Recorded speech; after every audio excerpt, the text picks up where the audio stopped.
No niin, ei muuta kuin hyvää alkanutta vuotta 2026.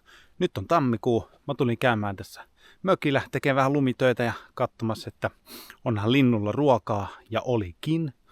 Vihervarpuset pörräs siinä ruokinnan ympärillä, mutta piiloutuvat sitten puuhun, kun sain kameran esiin.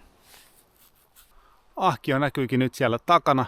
Mä ajattelin, että käydään tässä samalla nukkumassa yksi telttayö ja testailemassa vähän kamppeita ja varusteita, kun mulla on ajoissa syksyllä se toinen kamera, niin nyt tämmöisellä action-kameralla sitten kuvaillaan.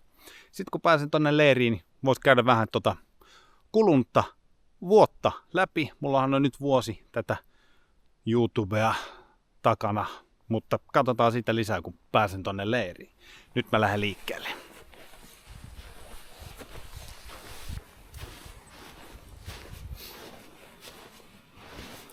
Luonnon tutkimisesta, joka mulla oli tässä vähän taka-ajatuksina, niin ei taida tulla nyt ihan hirveästi mitään. Sen tähden, että tuli tämmönen lumisade, kaikki vanhat jäljet peittyvät ja uusia jälkiä tuskin tulee, kun yleensä metsän eläimet ei ole niin innokkaita tälleen lumisateella tai välittömästi sen jälkeen liikkumaan. Eipä toisaalta haittaa, jos yöllä kuuluu esimerkiksi pöllöjä tai, niin kuin viimeksi kuulin täällä, niin ilveksen mouruntaa. Nämä on molemmat vähän enemmän semmosia kevät-talven hommia, mutta viikon päästä on jo helmikuu ja toisaalta noi pöllötkin huhuilee täällä välillä vähän miten sattuu. Ihan hyvin tulee tää mun naruvetoinen pulkka, kun on tasasta ja lunta ei ole ihan hirveästi. Sen verran kumminkin, että piti laittaa noi säärystimet jalkaan, ettei haukkaa kengän varresta sisään. Toivottavasti toi myöskään kaadu, koska muuten mulla on safkat sikin sokin tuolla ahkiossa. Tuli vähän laiskasti pakattua ne, kun ajattelin, että matka ei ole pitkä. Joskin on sitäkin haastavampi.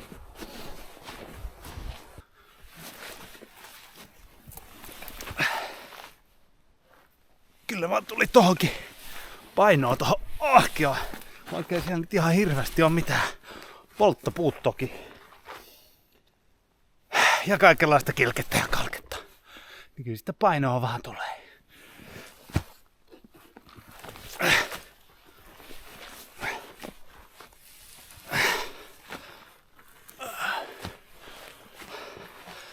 Mistäs mä menisin, kun siellä on tukki. Tuolla ryteikkää. Kyllä se ryteikkä vetää nyt pidemmän korren.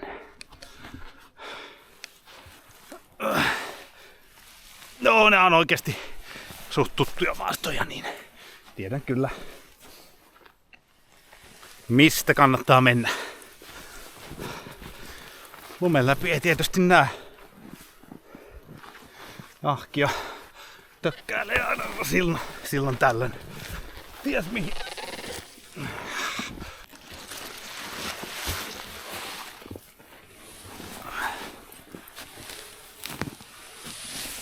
Jaha. No tännehän mä meinasin itse asiassa tullakin. Mielestäni tuolla näyttäisi semmoiselta, mihin mä laitan täksi yöksi leirin.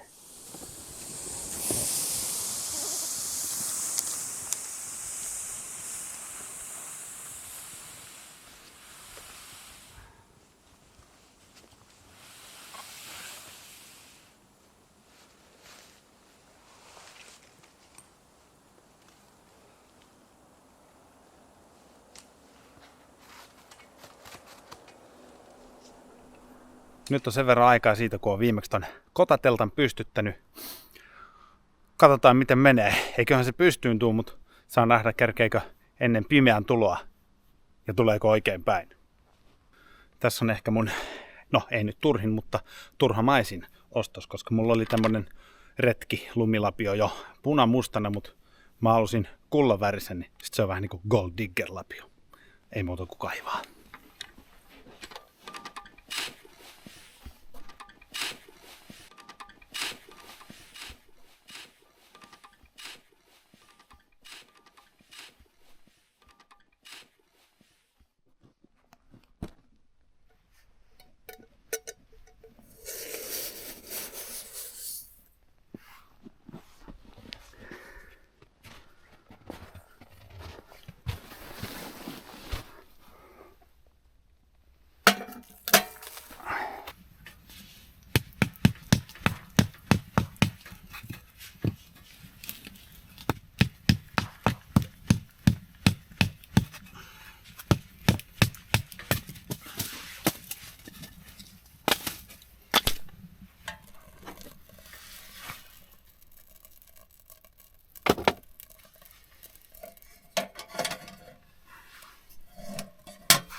No niin, mä nyt sain sen teltan kasaan ennen hämärää, mutta ennen pimeätä, kyllä.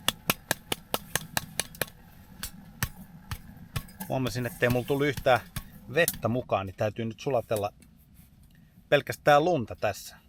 Se vie jonkun aikaa, mutta toisaalta siinä on ihan hyvää tekemistä, kun tälleen tammikuussa, kun on pitkälle yli toistakymmentä tuntia pimeätä ja on itekseen retkellä, niin tässä kaipaa aina vähän tämmöistä puuhastelua.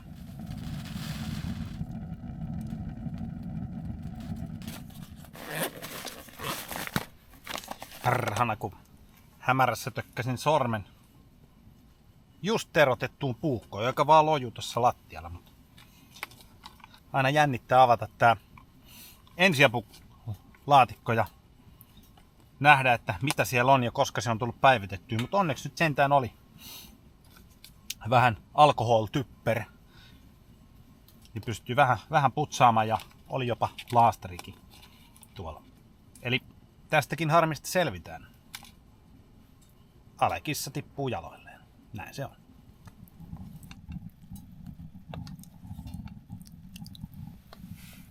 Nyt olisi niinku ruoka valmista. Ihan tavallista nakkisoppaa nakeista, jotka pelastin tuolta hävikkilaarista. Mutta maistetaan nyt.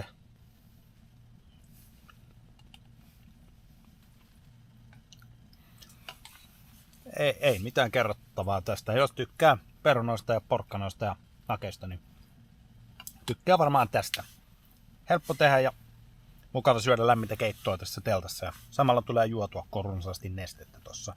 Mutta mistä olisi kerrottavaa, niin mullahan oli haasteena viime vuonna se, että tekisin näitä videoita niin kuin tasaisella syötöllä sinne YouTubeen. Ja haaste näyttää pitäneen paikkansa ainoastaan sinne, sanotaan toukokuuhun asti. Sen jälkeen tuli pitkä tauko. No, siinä oli kesällä vähän duunia ja piti keräillä vähän rahaa, kun oli opiskellut takana ja samalla hankin vähän kalustoa ja rupesin sitten syksyllä kuvaamaan sitä syysseurantaa, joka oli nyt viimeksi ilmestynyt video. Ja sen kuvaaminen onnistui ihan hyvin, mutta siinä editoinnissa tuli paljon kaikkea häikkää. Mulla kone kaatuili jatkuvasti ja mulla meni välillä niin kovasti hermo, että mä saatoin pitää vaikka viikon tauon koko hommasta. Kunnes sitten lopulta kaikki päättyi siihen, että mun kone hajosi pahimpana mahdollisena päivänä, eli Cyber Mondayna. Kaikkien alennusten jälkeen. No, siinä otin sitten pikkasen hermolomaa ja kävin sitten kylmän viileästi välipäivien alesta hakemassa itselleni sellaisen myllyn, että nyt ei sivut pätki ja homma taas pelittää ja sainkin sen videon sitten ulos. Toinen haaste oli se 200 lintulajia. No, siihen mulla meni hermot jo sitten kesän lopussa, kun mä en nähnyt käenpiikaa. Enkä nähnyt lopulta ruisrääkkää, vaikka kävin sitä monta kertaa katsomassa. Ja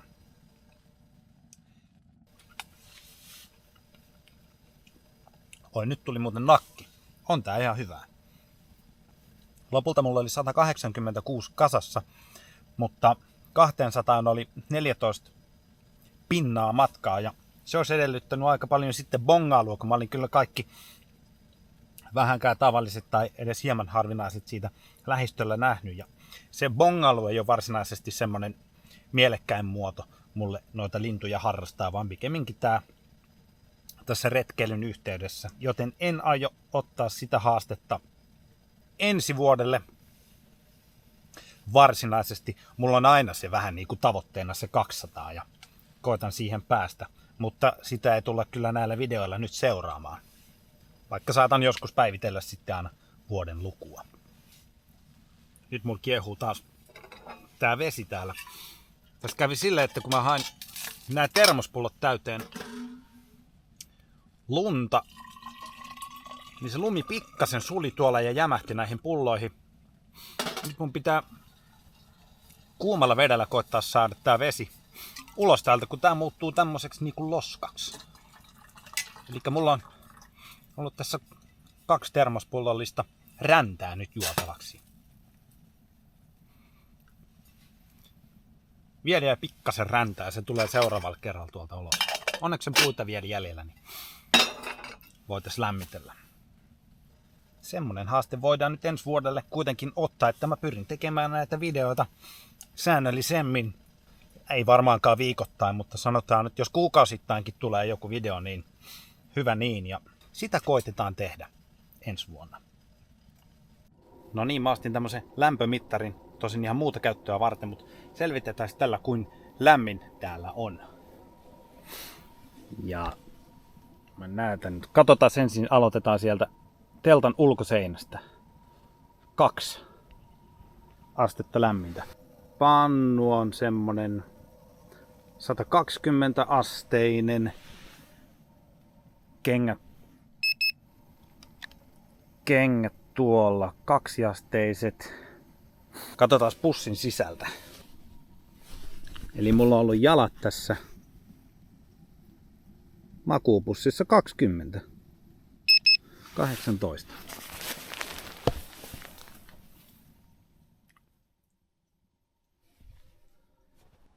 Mä kun nyt tulin tähän ulos, niin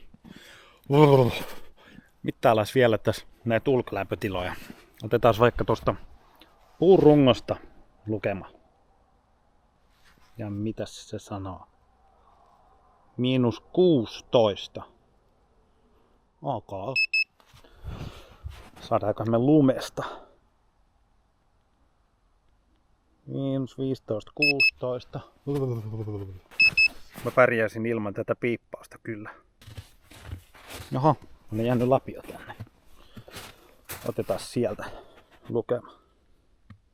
-19. On täällä kyllä huomattavasti kylmempi kuin täällä sisällä. Saa nähdä, miten sitten käy, kun toi kamiina tosta yöllä sammuu, että onkohan täällä ihan pirun kylmä. Siinä vielä viimeiset lumet sulatellaan ja sitten se voisikin olla aika mennä pehkuihin.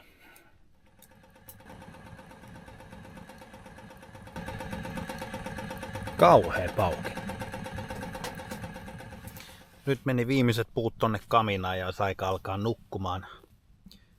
Nyt tässä on ihan lämmin, mutta katsotaan kuinka pitkään täällä tarkenee nukkua. On mulla ihan lämmin makuupussi ja ehkä jos olisin tiennyt, että ulkona on -20, niin olisin voinut ottaa toki lämpimämmän patjan sekä sitten sujauttaa vaikka semmoisen kuumavesipullon tonne makuupussiin. Nyt sen sijaan laitoin sinne noin kylmät akut, jotta ne olisi pikkasen lämpimämmät ja saisin vähän huomenna vielä kuvailtua. Mutta nyt syöneenä, kuivana ja lämpimänä makuupussiin. Katsotaan miten yö menee. Moikka! Mulla menee muuten aina tää otsalampun sammutus väärinpäin, koska mun toinen otsalamppu sammuu siten, että sitä painaa pohjassa ja tää sammuu siten, että sitä painaa kerran. Noin. Hyvää yötä.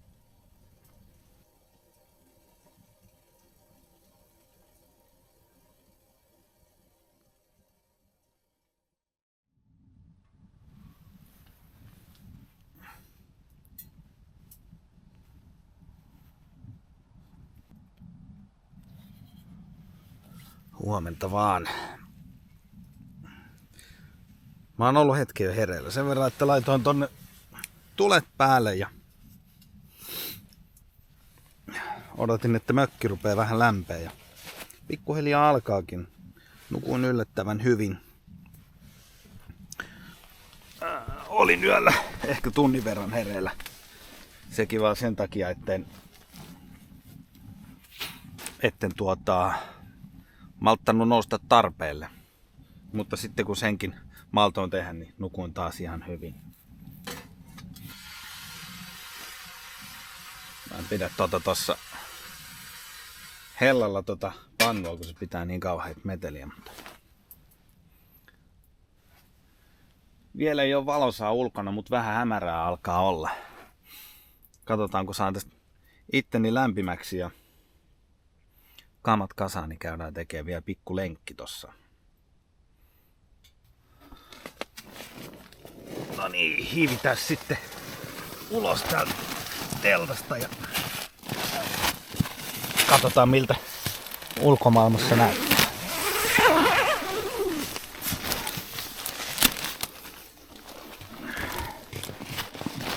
Oho, sieltä vähän mennään aurinko nousta. Ihan kohta pitäisi ollakin auringon nousun aika. Oi. No, vetreästi sieltä.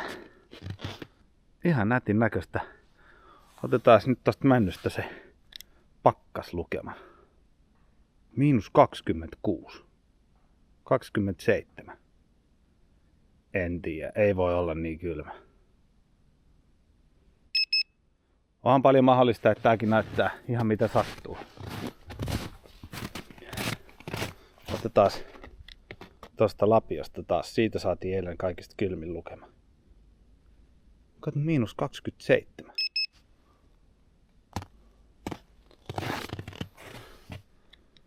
Ja sielläkin männyssä 29.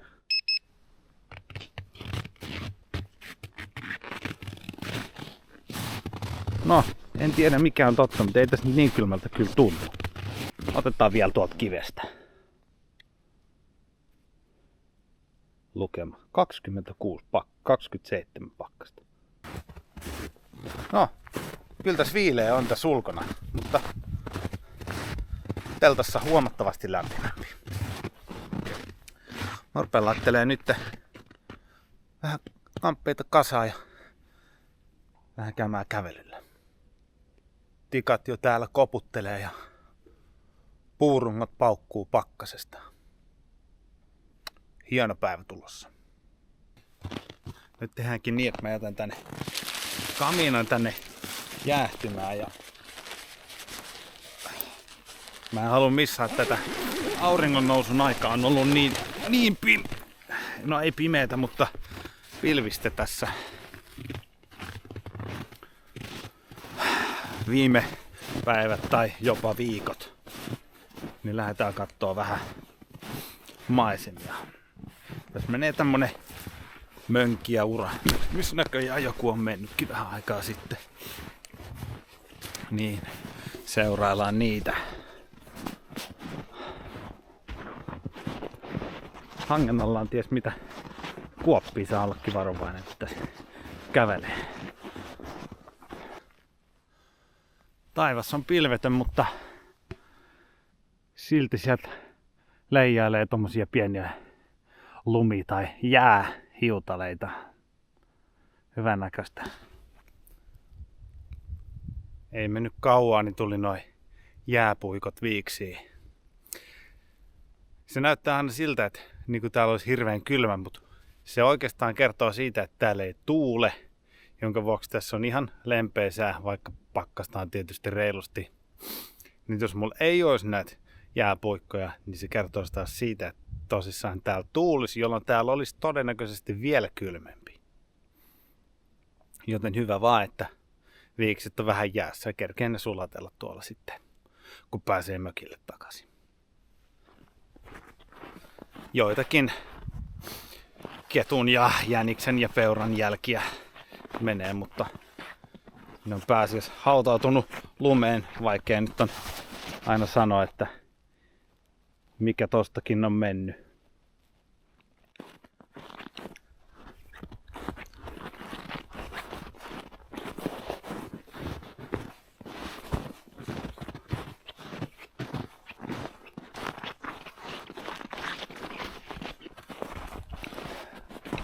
Meillä on ollut riistakamera tässä lähistöllä, tai itse asiassa parikin, ja on koetettu vähän kartoittaa, että mitä eläimiä, joku taas paukahti, puu varmaan, mitä eläimiä tässä on nyt liikkunut, mutta ei oikeastaan ole saatu kuin noita äsken mainittuja kuviin, eli tai oikeastaan peuroja lähinnä on tullut vaan kuviin. Ketun jälkiä on ollut paljon. Viimeksi oli useampikin peura käynyt tuossa riistakameralla, kun kävin tsekkaamassa. Jaha, siinä olisi teltta. Mä luulen, että toi kamina on nyt jäähtynyt jo sen verran, että voi mennä laittaa kamat kasaan ja suunnata takaisin ihmisten ilmoille. Elikkä tässä vaiheessa on hyvä taas kiittää katsojia mielenkiinnosta ja tavataan seuraavalla videolla toivottavasti mahdollisimman pian.